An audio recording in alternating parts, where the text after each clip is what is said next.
Hello dear student, কেমন আছো? I hope প্রত্যেকে শুধু ভালো না, ভীষণ ভালো আছো। স্ক্রিনের ওপর একটা প্রশ্ন দেখা যাচ্ছে, তাই না? কি বলেছে দেখো প্রশ্নটা।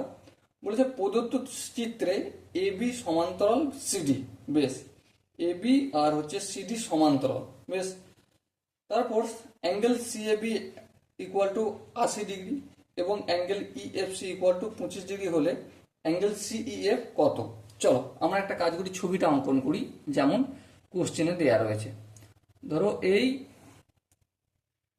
এ আর এই বি এদিকে যাচ্ছে লাইন, ওকে। আবার এখান থেকে এদিকে গেল, এখানটা হচ্ছে এফ, আবার এদিকে আসলো, এখানটা নাম দিলাম ই। আচ্ছা, এদিকে গেল, এখানটার নাম হচ্ছে সি আর এখানটার নাম হচ্ছে ডি। এটা কত ডিগ্রি? 80 ডিগ্রি। দেখো একটা কথা বলি, এটা স্কেলে মেনটেন করে নয়, এটা মোটামুটি হাতে অঙ্কন করছি বোঝানোর জন্য শুধুমাত্র। এটা হচ্ছে 25 ডিগ্রি। সো আমাকে কোন কোনটা বলতে হবে? সিইএফ, সিইএফ মানে এই কোণটা কতটা সেটা আমাকে বলতে হবে। ওকে, চলো অঙ্কটা করতে শুরু করি। দেখো কোশ্চেনে কি বলেছে, এ বি সমান্তরাল সিডি বলেছে কি বলেনি? হ্যাঁ, যদি এ বি সমান্তরাল সিডি বলে তাহলে বিএসি এই কোণটার অনুরূপ কোণ কোনটা? ডি সি এফ এই কোণটা হবে অনুরূপ কোণ। হ্যাঁ, তাহলে এই কোণটা যদি 80 ডিগ্রি হয়, এই কোণটা কত ডিগ্রি হবে?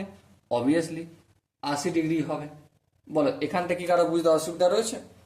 আই হোপ এখানটা কারো বুঝতে অসুবিধা নেই। এবার দেখো ই সি ডি একটা তো লাইনে রয়েছে। হ্যাঁ ঠিক, একটা লাইনে রয়েছে। আচ্ছা, একটা লাইন মানে কত ডিগ্রি? 180 ডিগ্রি।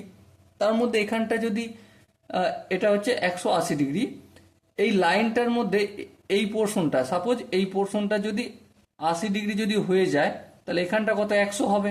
হ্যাঁ, তবেই তো 180 পূরণ হবে, তাই না? হ্যাঁ ঠিক। এবার দেখো এই কোণটা, এই কোণটা আর এই কোণটা, তিনটে কোণ ত্রিভুজের সমষ্টি কত হয়? অবভিয়াসলি তিনটি কোণের সমষ্টি 180 ডিগ্রি হয়। তার মধ্যে এটা 100 হয়ে গেলে তাহলে বাকি থাকবে কত? বাকি থাকবে 80। 80-র মধ্যে এটা 25 হয়ে গেলে তাহলে বাকি থাকবে কত?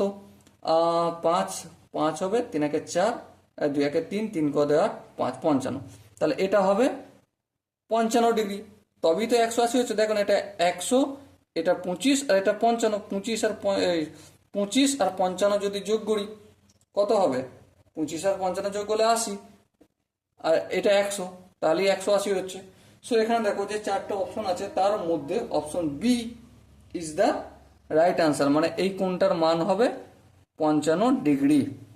ওকে, so dear student, I hope এই কোশ্চেনের প্রতিটা স্টেপ বুঝে গেছে। যদি কোনো স্টেপ বুঝতে অসুবিধা থাকে, ডাউট থাকে বা কনফিউশন থাকে, তাহলে কি করতে হবে? কমেন্টে অবশ্যই জানাতে হবে। ওকে, সো দেখা হচ্ছে পরবর্তী সেশনে। ততক্ষণ পর্যন্ত ভালো থেকো, সুস্থ থেকো এবং জয় হিন্দ।